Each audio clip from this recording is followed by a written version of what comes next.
Olá, olá, efusivas saudações, ilustre colega. Eu sou Faustino Felo. No vídeo de hoje falaremos sobre a autonomia privada e liberdade contratual. A autonomia privada, ilustre, é um dos princípios básicos e ordenadores do direito civil. Tanto é que a autonomia privada é o poder que a lei atribui a cada pessoa para autogovernar-se e tomar as suas decisões dentro das suas relações sociais. Já a liberdade contratual, por sua vez, será o poder ou liberdade que a lei atribui a cada pessoa para celebrar ou não celebrar determinado contrato, fixar ou estipular o conteúdo do mesmo. Tanto é que o professor Carlos Buriti da Silva, no seu livro de Teoria Geral do Direito Civil, define a autonomia privada como sendo a liberdade que as pessoas têm de se regerem e vincularem a si próprias, umas perante as outras, de se prometerem e de se comprometerem.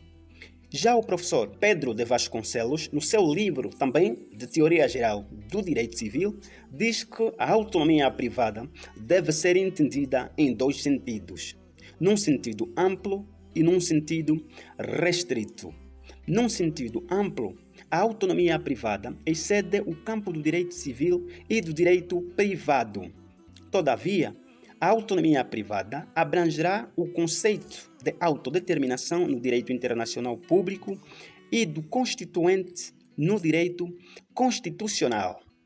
Já no seu sentido restrito, a autonomia privada pressupõe um espaço de liberdade em que as pessoas comuns podem reger os seus interesses entre si como entenderem, através de negócios jurídicos ou contratos, sem terem de se sujeitarem a diretivas de terceiros. Ilustre colega, a nossa abordagem será em torno deste sentido restrito da autonomia privada. Todavia, apraz-me dizer que a autonomia privada, tem a sua manifestação mais expressiva nos negócios jurídicos ou contratos. Ilustre, a autonomia privada, a sua consagração legal, tem lugar nos termos do artigo 405 do Código Civil vigente, integrado na seção relativa aos contratos como fonte das obrigações. Não obstante, a autonomia privada tem a sua consagração constitucional nos termos do artigo 38 da Constituição da República de Angola. Ilustre colega, a liberdade contratual, plasmada nos termos do artigo 405 do Código Civil, é entendida em dois polos. O primeiro polo é a liberdade de celebração e o segundo polo, por sua vez, será a liberdade de estipulação. A liberdade de celebração, por sua vez, é a faculdade que o cidadão terá de celebrar ou não celebrar determinado contrato. O cidadão não pode ser obrigado a celebrar determinado contrato. O cidadão é livre, ele é quem sabe se celebra ou não celebra. E se não celebrar, ou seja, ninguém pode ser punido por ter se recusado a celebrar determinado contrato, ilustre. Por exemplo, se o Guilherme, não quer celebrar ou vender a sua casa, o seu imóvel, o Edilson não pode obrigar o Guilherme a celebrar contrato de compra e venda do seu imóvel. Se o Guilherme negar, não quer celebrar, não será punido, porque ele é livre, ele é quem sabe se celebra ou não celebra determinado contrato. Tanto é que esta liberdade de celebração vem nos dizer isso. Ilustre colega, o segundo polo está intimamente ligado à liberdade de estipulação. Aqui, quer dizer, a liberdade de estipulação é a faculdade que as partes têm numa relação de paridade, estipularem as cláusulas, fixarem um conteúdo determinado contrato. Por exemplo, se o Guilherme entender celebrar determinado contrato com Edilson, numa relação de paridade, eles vão estipular as cláusulas, as regras de tal contrato, desde que vão de acordo à lei, desde que tais regras estejam de acordo à lei. Tanto é que, aqui na liberdade de estipulação, a lei estatui ou a lei estipula algumas restrições. Propriamente, o contrato não pode não pode atentar à ordem pública ou os bons costumes, não é?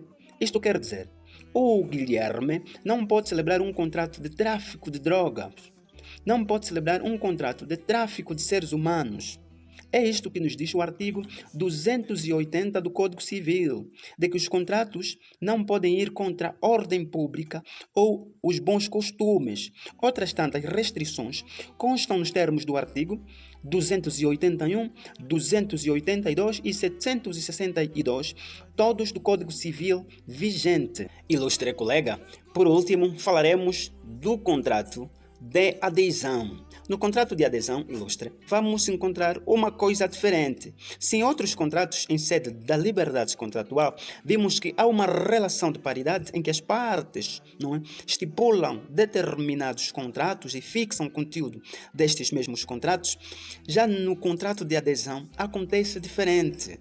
No contrato de adesão, ilustre, as cláusulas são estipuladas, não é, e aprovadas pelo fornecedor unilateralmente, sem a possibilidade, não é, do aderente discutir ou modificar tais cláusulas. Não é? Na vida prática, acontece quando nós celebramos contratos, por exemplo, com algumas agências bancárias. Quando nós vamos ao banco tratar um cartão multicaixa, o banco dá-nos um modelo. Naquele modelo tem algumas cláusulas. Não é?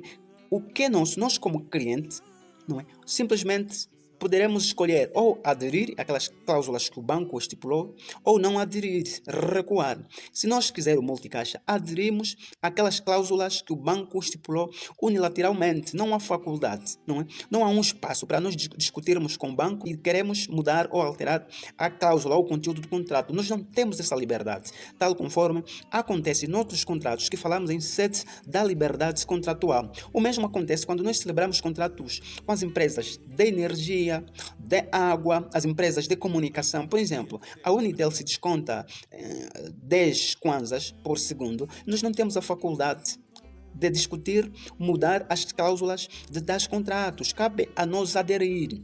Isto aqui é que nós chamamos de contrato de adesão. Então, o contrato de adesão, não é, ilustre?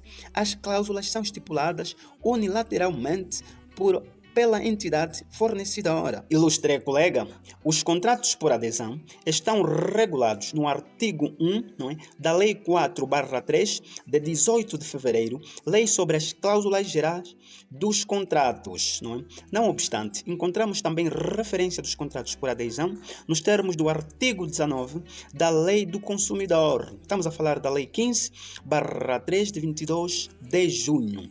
Nos contratos por adesão, a lei impõe um conjunto de deveres ao proponente, nos termos do artigo 3 da Lei 4/3 de 18 de fevereiro, Lei sobre as cláusulas gerais dos contratos. Ora bem, ilustre colega, a nossa abordagem termina por aqui. Continuem a acompanhar os nossos vídeos, partilhe com as pessoas mais próximas. Bem-aja, aquele abraço acadêmico.